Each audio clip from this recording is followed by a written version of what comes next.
दोस्तों, एक तरफ जहां मालदीव छोटा सा देश होकर भी भारत से पंगा ले रहा है, वहीं दूसरी तरफ भारत की तरफ से कुछ ऐसी तैयारियां चल रही है जिससे मालदीव की चिंता बढ़ने लगी है।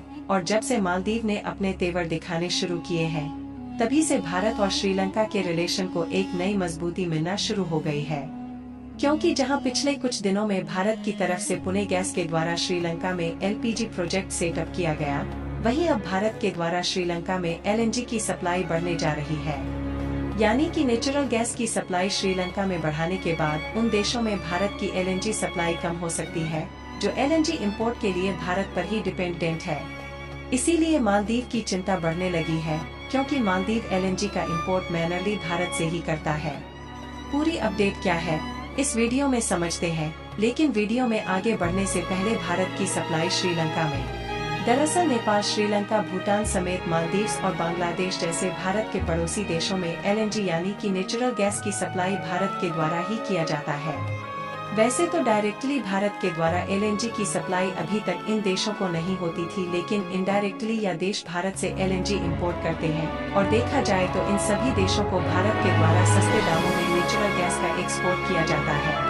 अगर ऐसे में भारत के द्वारा नेचुरल गैस की सप्लाई बंद कर दी जाए तो इन देशों में एलपीजी और सीएनजी जैसी गैसों की आपूर्ति नहीं हो सकती। और श्रीलंका ने पिछले कुछ दिनों में जिस तरह से भारत का साथ दिया है, उससे भारत भी श्रीलंका की मदद करने में कोई कसर नहीं छोड़ रहा है। और इसीलिए भारत के द्वारा श्रीलंका में एलएनजी यानी कि नेचुरल गैस की सप्लाई को बढ़ाया जा रहा है। बिजनेस लाइन की एक रिपोर्ट के मुताबिक भारत की जानी मानी gas supplier company Petronet Sri Lanka में एलएनजी की सप्लाई को शुरू करने जा रही है।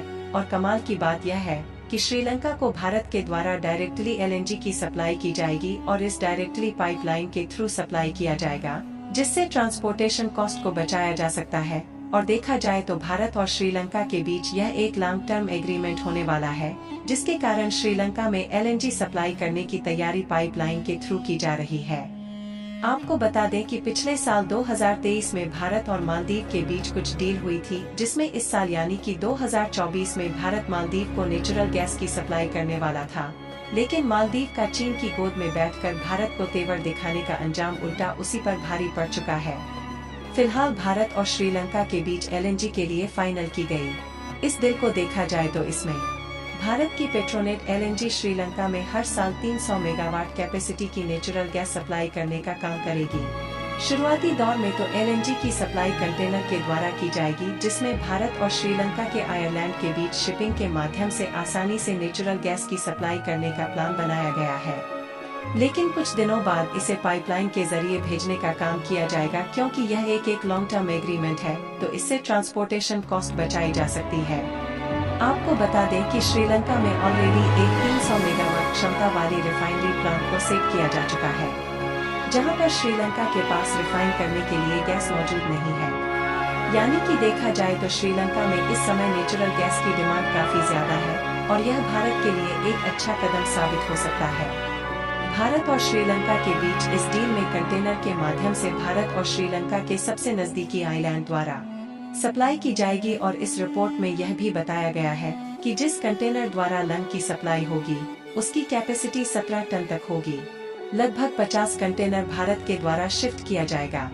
हालांकि कुछ समय बाद इसे और भी ज्यादा बढ़ाया जा सकता है, क्योंकि देखा जाए तो डीजल और पेट्रोल से चलने वाली गाड़ियां कम हो रही है, बल्कि इलेक्ट्रिक व्हीकल 4CG से चलने वाली गाड़ियों की संख्या बढ़ रही है। और सीएनजी की डिमांड बढ़ जाने से श्रीलंका में और भी ज्यादा मात्रा में नेचुरल गैस एक्सपोर्ट करना होगा। वैसे भी इस समय भारत और श्रीलंका के रिलेशन पहले से ज्यादा मजबूत और अच्छे हो रहे हैं, जिससे भारत के लिए यह एक अच्छा और मददगार कदम सा हो सकता है। हालांकि भारत में प्रोड्यूस होने वाली नेचुरल गैस के बलबूते श्रीलंका को सप्लाई नहीं किया जा सकता, क्योंकि भारत में कुल नेचुरल गैस जरूरतों का 45% हिस्सा दूसरे देशों से ही खरीदना पड़ता है, जबकि केवल 55% ही नेचुरल गैस भारत में प्रोड्यूस होती है। और इसीलिए भारत उन देशों में नेचुरल गैस इंपोर्ट करने का मौका तलाश रहा था, जहां से सस्ते दामों में नेचुरल गैस भारत को मिल सके, जिसके लिए भारत को यही मौका कतर में मिल गया है, जो कि भारत को आने वाले 20 सालों तक सस्ते दामों में नेचुरल गैस बेचने के लिए तैयार हो गए हैं। आपको बता दें कि कतर के अलावा भारत रूस, अमेरिका और सऊदी अरब जैसे देशों से भी नेचुरल गैस का आयात करता है। लेकिन इन देशों से नेचुरल गैस इंपोर्ट करने के लिए ज्यादा कास्ट पर करना पड़ता है। और भारत को जो मौका कतर ने दिया, भारत ने इस मौके का फायदा उठाते हुए आने वाले 20 सालों तक के लिए नेचुरल गैस को इंपोर्ट करने की डील को फाइनल कर लिया है, जिसमें $70 बिलियन की नेचुरल गैस खरीदने की डील को फाइनलाइज किया गया है, जहां हर साल लगभग 7.5 मिलियन टन एलएनजी को भारत की पेट्रोनेट कतर से खरीदने का काम करेगी। और देखा जाए तो कतर से जो नेचुरल गैस इंपोर्ट की जाएगी वह भारत की जरूरत से कहीं ज्यादा है, यानी कि भारत की जरूरत के अलावा जो नेचुरल गैस बचेगी उसे श्रीलंका में बेच दिया जाएगा। इसके अलावा नेचुरल गैस की कुछ मात्रा भारत में रिफाइंड करके एलपीजी और सीएनजी जैसी गैसों को भी दूसरे देशों में एक्सपोर्ट किया जाएगा।